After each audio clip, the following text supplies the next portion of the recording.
Welcome back, deep divers. Today, we're diving deep into this whole world of agile principles, but we're not stopping there. Oh, no, not at all. We're looking at scaling challenges, and believe it or not, the link to AI. It's all connected. Yeah, and it's think about it this way: trying to use a hammer to tighten a screw. Ooh, I like that. Right. That's what happens when companies try scaling agile without, well, the right foundation or even the right approach for their type of work. That's such a great analogy. And it really highlights a point made in one of the videos we're looking at this week about, mastering the fundamentals before you even think about scaling agile. Yeah, it's like this common mistake jumping into those complex frameworks without like having the agile basics in place. Exactly. And one of the videos uses this really memorable image. It talks about trying to grow this massive tree, but you haven't even planted a seed. Wow. Okay, yeah, that's a powerful image. Right. It just doesn't work that way. You need the seed, the roots, the foundation, and that's what those essential building blocks are, like, having strong team skills, that ability to really define the work iteratively. Right, breaking it down. Yeah. And then, of course, you need genuine buy-in from leadership. It can't just be lip service. Oh, absolutely. And then the big one, having a culture of trust, where people feel safe to experiment and learn from mistakes. These are all absolutely critical for success. Okay, so you've got those building blocks, right? Yeah. Why are they so important, especially when it comes to scaling? Well, think of it like this. Scaling magnifies everything. It's like using a megaphone, right? Hmm. A tiny whisper suddenly becomes this booming voice. Oh, I see. So if you have solid, agile foundations in place, scaling can lead to amazing results. Yeah, it amplifies the good stuff. Absolutely. But on the flip side, if there are cracks in the system, those cracks become like these gaping chasms when you try to scale. Uh-oh, that doesn't sound good. Not good at all. So for instance, imagine you have a team that, let's say, struggles with clear communication. Okay. What happens when they're suddenly in these large-scale agile meetings? Oh, boy. It's a recipe for disaster. Their communication issues will get amplified and they can completely derail the entire process. And that makes me think of those situations where you see a small problem, something that could have been easily addressed early on, but it just snowballs into this massive obstacle because it was ignored. Oh, it happens all the time. All the time. And it's not just communication either. Right, exactly. Think about leaders who, maybe haven't fully embraced those agile values of collaboration and flexibility. Hmm. Scaling, in that situation, their resistance to change or their need for control, that can lead to major conflicts. Yeah, it's like pouring gasoline on a fire. Exactly. And you know what? Here's something else that might surprise you. Sometimes scaling isn't even the answer. Really? Wait, why would a company avoid scaling agile if it's supposed to be so beneficial? I mean, everybody's doing it right. Yeah, there's a lot of hype around scaling, but the truth is, a lot of companies can actually achieve their goals without it. It's about maximizing the power of the agile practices they already have in place. Okay, so like working smarter, not harder. Exactly. So for example, think about Scrum sprint reviews. Yeah, those are typically used to show off, the work that was done during a sprint, right? Right. But what if, instead of just limiting it to the team, you brought in stakeholders from other departments? Oh, interesting. Right. It becomes an opportunity to foster communication and alignment. You're getting those different perspectives in the same room without even needing a formal scaling framework. That's smart. That's really smart. And sometimes even delaying scaling can be a strategic advantage. Hold on, delaying scaling, wouldn't that just put you behind the competition? Not necessarily. Think of it like, taking the time to really nurture a seedling before you try to grow it into a massive tree. Delaying scaling buys you valuable time to, mature your agile practices, build a stronger foundation, and ultimately you'll be able to scale more smoothly later on. Okay, that makes sense. So how do companies figure out if scaling is even necessary in the first place? Is there like a checklist? It's not really about checklists. It's about understanding the nature of your work. And one of the videos makes this point beautifully by comparing Agile and Waterfall to, wait for it, hammers and screws. Okay, I'm intrigued. Right. Just like you wouldn't use a hammer to tighten a screw, you wouldn't use Waterfall for work that's complex and constantly evolving. Got it. You got to choose the right tool for the job. Precisely. So if the work is very predictable, like building a house from a super detailed blueprint, then a traditional waterfall project management approach might actually be a better fit. But if you're doing something that's more, developing a brand new product in uncharted territory, then you need that adaptability and flexibility of Agile. Yeah, things can change so quickly. Right. And this is especially crucial when we're talking about implementing AI. Why is that? What makes AI so different? Well, AI is inherently unpredictable. It's constantly learning, evolving, which makes those traditional project management methodologies a terrible fit. But Agile, on the other hand, with its emphasis on adaptation and iteration, that aligns perfectly with the dynamic nature of AI. So it's not just about using those agile tools and processes, it's about fostering a true agile culture. Exactly. One of the videos really hammers home this point. It talks about the importance of, embracing those agile values like transparency, experimentation, being able to learn from those failures. It's about shifting away from those rigid traditional mindsets. Right, you've got to be willing to pivot. Exactly. Embrace a more dynamic and responsive approach, especially when you're working with AI. So this actually brings to mind the concept of the four pillars of agile. We hear about them a lot. Context, mindfulness, respect, and trust. Ah, yes. Those pillars, they're more than just abstract concepts. They really form the foundation for a truly agile organization Okay, so why should our listeners care about these pillars? because they're vital for building those high-performing teams and the kind of culture that can handle complex work like AI implementation ethically and effectively. And it goes beyond just, tools and processes. They shape how people actually work together. Okay, let's break them down a little bit. Starting with context, what does that really mean in practice? Context isn't just about clear communication. It's about making sure that everyone understands the why behind their work. It's like, remember those pharmaceutical companies in one of the videos, the ones that started seeking feedback from actual patients and their families? Oh, right. To get a fresh perspective on drug development. That's context. So it's like breaking down those silos, making Mhm. sure everyone sees the bigger picture. Exactly. Now, mindfulness in the age of AI, this is about using technology to empower, not to micromanage. Which is so important nowadays, especially with all the concerns about AI replacing jobs. Oh, absolutely. It's about using AI to actually enhance human capabilities, create a more human-centric workplace. I like that. Okay, what about respect? Respect goes beyond just being polite. Right? Yeah. It's about more than just saying please and thank you. It's about creating that environment of psychological safety where people feel comfortable sharing their ideas, Uh-huh. even if they're a little bit out there. Yeah, you don't want to shut down creativity. Exactly. Yeah. But it's not about avoiding conflict altogether. I mean, healthy debate, that's crucial for innovation, right? Right.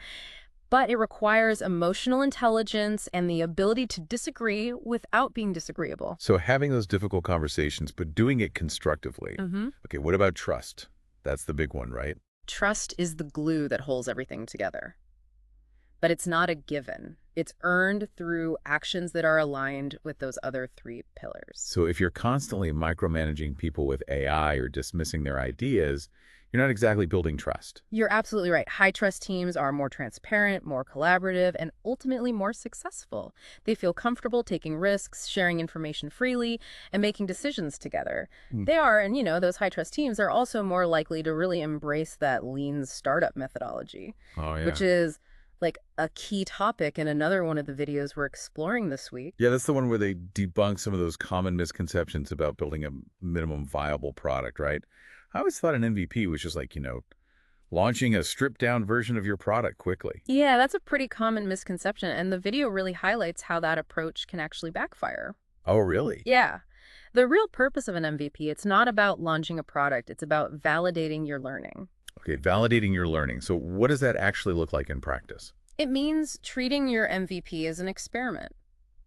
So instead of assuming, what customers want, you're actually gathering data to confirm or refute those core business hypotheses. It's like, think of it like a scientist testing a theory in a lab. Oh, okay. But instead of being in a controlled environment, you're testing your ideas out in the real world with real users. Got it. So it's about getting out of the building and testing your assumptions as quickly as possible, even if the product isn't perfect. Exactly. And that's where a lot of companies stumble. They confuse MVPs with minimum marketable products, or MMPs. Oh, yeah, MMPs. I've heard of those. What's the difference? An MMP is more like version 1.0 of your product. It's ready to be sold, but it might not be feature-rich or as polished as later versions.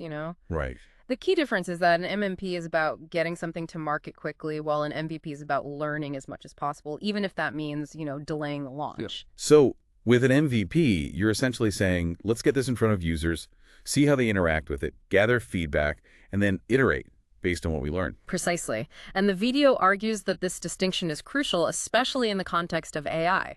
Okay, why is that? Is it because AI development is so complex? Exactly. AI solutions are often, complex, unpredictable, and they require a lot of experimentation. Yeah.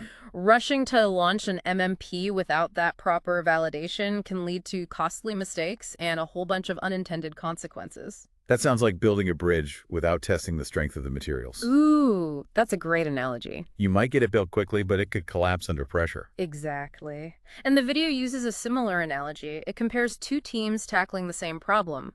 Team A rushes to launch an MMP, assuming they know what users want. Team B takes the time to conduct experiments with a true MVP, focusing on gathering feedback and validating their assumptions. I'm sensing Team A is going to run into some trouble. They do. They might appear to be faster at first, but they face a lot of rework and customer dissatisfaction because their product isn't actually meeting real needs. Team B might launch a little later, but they end up with a much stronger product and a much deeper understanding of their users. So slow and steady wins the race, especially when it comes to building AI solutions. Often, yes. And the video really stresses that a key cultural prerequisite for success with this lean startup approach is a willingness to embrace uncertainty. That seems kind of counterintuitive to how a lot of organizations operate, Mm. especially those with traditional top-down management structures where everything is planned in detail. It's definitely a challenge for a lot of companies, but this shift in mindset is essential for thriving in the age of AI. It's about moving away from a fear of failure and embracing experimentation as a necessary part of the learning process. So instead of seeing failures as setbacks, you view them as valuable learning opportunities that inform those future iterations. Exactly. And that requires a culture of trust and psychological safety, which links back to those 4 pillars of Agile we discussed earlier. Right. So if you're trying to implement the lean startup methodology in a culture where failure is punished and innovation is stifled, it's not going to be very effective. It's like trying to plant a seed in barren soil. It's just not going to take root. But in a healthy culture, those lean startup principles can flourish. This is fascinating. I'm starting to see how these ideas can be applied to my own work. Are there any specific tips for implementing the lean startup methodology? The video offers some great practical advice. It suggests starting by shifting your perspective. So instead of viewing an MVP as a product, see it as an experiment. Okay. The goal isn't to build something perfect, it's to gather as much information as possible. Right. So it's about maximizing learning, not perfection. Exactly. And that ties into the next piece of advice, which is to start small. Break down your product vision into smaller experiments that you can test and iterate on quickly. Okay. This allows for that early feedback and reduces the risk of investing heavily in the wrong direction.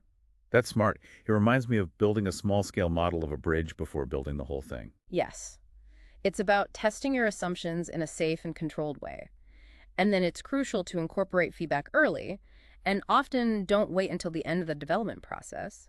Constantly engage with users, gather their input, and be willing to adapt based on what you learn. That sounds a lot like that Agile principle of iterative development. It is. It's all about creating a continuous feedback loop. And the video emphasizes that it's not just about gathering feedback, it's about measuring your learning. Measuring learning. How do you measure that? It seems a lot less tangible than, traditional metrics like lines of code written or features shipped. It's about focusing on what you've learned about your users and your market, not just how much you've spent or how many features you've built. Those learnings are what ultimately drive the success of your product. That's a big shift from traditional project management where the focus is often on sticking to deadlines and budgets. It is a different approach, and it's essential for navigating the uncertainties of the AI era. Okay, so how do we adapt these principles to the unique challenges of AI? It seems like a whole different ballgame. The video really stresses the importance of being mindful of the ethical implications of AI. You need to ensure that the data you're using is unbiased and that your AI solutions are aligned with your values. Right, so it's not just about building a product that works. It's about building a product that's responsible and ethical. Exactly. And that brings us to another critical point emphasized in one of the videos, the importance of breaking down silos between business and delivery teams. Oh yeah, that reminds me of that 4th Agile Manifesto principle. Business people and developers must work together daily throughout the project. Yes. It's a core Agile principle, and it's even more crucial in the age of AI, where the lines between business and delivery are becoming increasingly blurred. Can you give an example of what that blurred line looks like? Imagine you're building an AI-powered recommendation system. Business teams use data to understand what customers want, while delivery teams build the algorithms. If those teams aren't collaborating closely, you risk misaligned goals. Hmm. The AI might end up optimizing for the wrong things, or worse, it might perpetuate existing biases. That's a great example of how siloed thinking can derail an AI project. Hmm. What are some practical ways to foster that collaboration between business and delivery teams? It goes beyond just having more meetings. It's about creating a culture of continuous feedback and shared learning lineages. Agile practices like daily stand-ups, sprint reviews, and joint workshops can be really valuable for fostering that collaboration. So it's about breaking down those silos physically and mentally. Precisely. And the video argues that this shift towards daily collaboration is actually a competitive advantage in the age of AI, How so? What makes it such a big deal? because it allows companies to adapt more quickly to changing market conditions and customer needs, and AI can actually help facilitate this collaboration. Oh, that's interesting. How can AI improve collaboration? Think of AI-powered tools that automate those routine tasks, Okay. freeing up teams to focus on more strategic work, or tools that provide real-time project tracking and those data-driven Got insights. it. They can enhance transparency and communication between teams. So AI can help us work together more efficiently and effectively. Exactly. But for this to work, both business and delivery teams need to trust the insights that are being generated by the AI. And that trust is built on those four pillars of Agile we discussed earlier: context, mindfulness, respect, and trust. It all comes full circle. You got it. I'm starting to see how all these seemingly disparate ideas of like Agile principles, the lean startup methodology, and AI implementation are deeply interconnected. They are, and one of the videos dives a bit deeper into the concept of trust, breaking down the process of building trust into three key ingredients. Okay, let's hear about this recipe for trust. The first ingredient is vulnerability. Vulnerability. Isn't that usually seen as a weakness, especially in a professional setting? That's a common misconception. The video argues that vulnerability is actually a sign of strength, especially in leadership. So it's about being willing to admit when you don't have all the answers or when you've made a mistake. Exactly. And it's about creating a safe space for others to do the same. Right, because if leaders project an image of perfection, it discourages others from being open about their own struggles. That lack of transparency can really erode trust and stifle innovation. Yeah, it makes sense. So vulnerability is about fostering authenticity in that human connection. What's the second ingredient? The second ingredient is radical candor. Radical candor. That sounds intriguing. What does that mean? It means being willing to give and receive feedback directly and honestly, even when it's difficult. Okay, so it's about addressing issues head on, but doing so with respect and empathy. Precisely. And the video emphasizes that radical candor is essential for both personal and professional growth. It's about challenging each other to be our best selves. It sounds like a powerful tool for growth, but it requires a high level of trust to be effective. You're absolutely right. And that brings us to the third ingredient, consistent alignment between words and actions. That sounds familiar. Didn't we talk about alignment between business and delivery teams earlier? Yes, it's a recurring theme. Trust is built on consistency. If you say one thing but do another, you're eroding trust, even if your intentions are good. So it's about walking the talk and demonstrating your values through your actions. Exactly. And it's about holding yourself and others accountable. This really reinforces the importance of leadership in shaping the culture of an organization. The video highlights that leaders set the tone. If they are vulnerable, candid, and consistent, it encourages others to do the same. Building trust starts at the top. But it's not solely the responsibility of leaders. Right. Everyone can contribute to building a culture of trust. This deep dive has been incredibly insightful. We've covered a lot of ground, from the challenges of scaling Agile to the importance of the lean startup methodology and building trust. And we've explored how these concepts can be applied to ethical AI implementation. We've only just scratched the surface, but we've laid a solid foundation for understanding the key principles and practices that can guide organizations in their Agile journey. And I have a feeling our listeners are eager to learn more. Oh, they are. In one of the videos, it really digs into some specific tactics for actually applying these concepts, out in the real world. Okay, let's get tactical then. What does it actually look like to put these ideas into practice? Well, the video really highlights that successful implementation, it all starts with a solid understanding of your organization's own unique context. Right, so what works for one company might not work for another. Exactly. It's not a one-size-fits-all thing. It's like choosing the right tool from your toolbox, right? Yeah. You wouldn't use a screwdriver to hammer in a nail. You got that right. Yeah. So how do companies actually figure out the right agile approach for their situation? It starts with like a really thorough assessment of your current state. Kind of like taking inventory. You know, what are your strengths? What are your weaknesses? What challenges are you facing? And then really importantly, what outcomes are you actually hoping to achieve with Agile?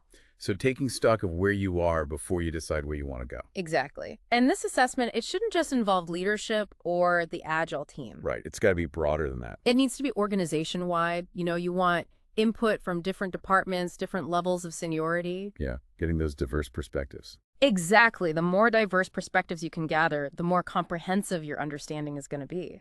This makes me think about, that concept of psychological safety we were talking about earlier. Mm-hmm. People need to feel comfortable sharing their honest opinions without fear of, being judged or penalized for speaking up. That's so important. Creating that safe space for open and honest dialogue, that is absolutely essential for any successful Agile transformation. Okay, so you've done this assessment, you've got all this input. What's next? The video suggests, then you prioritize.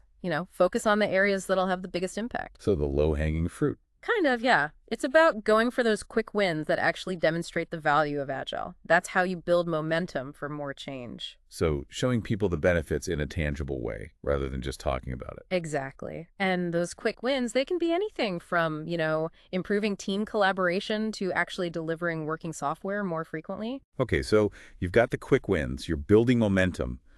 What about those cultural aspects of agile transformation? How do you actually shift mindsets and behaviors within an organization? That's where those 4 pillars of Agile really come into play. Yes, our friends.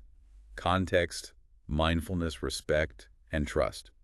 But how do you actually cultivate those within a team or an organization? It's not a one-size-fits-all, but the video highlights some common threads. For example, fostering that sense of purpose and shared understanding, that's crucial for building context. So people need to know why they're doing the work, how it all fits into the bigger picture. Exactly. And then mindfulness, that's about creating a culture of awareness, intentionality. It's about using Agile and AI in ways that actually empower teams, enhance human capabilities. Which is so important, especially with all the, anxieties around AI replacing jobs. Oh, absolutely. It's about using technology in a way that serves humanity, not the other way around. Love that. Okay, respect and trust. These seem like pretty essential ingredients for any successful team, really. Oh, they absolutely are. And the video really emphasizes creating that psychologically safe environment where people feel respected, valued, trusted. So open communication, embracing different viewpoints, celebrating both the successes and the failures as learning opportunities. Exactly. And also recognizing that building a high-performing Agile organization, it's a journey. It's not a destination. It's all about continuous improvement. You got it. It takes commitment, patience, and a willingness to adapt and evolve along the way. Well, this has been an incredibly illuminating deep dive. We've covered so much ground, from scaling Agile to that lean startup methodology, building trust within teams, and of course, we looked at how these ideas can guide organizations toward, more ethical and responsible AI development. It really has been a fascinating conversation, and I think our listeners now have a much deeper understanding of, all the complexities and opportunities that come with Agile in the age of AI. If you're ready to, really explore these ideas even further, we definitely encourage you to check out the source videos. They're packed with, even more insights, real-world examples, practical advice. Yeah, you can find the links down in the episode description or by clicking on those thumbnails below. Thanks for joining us on this deep dive into the world of Agile. We'll see you next time.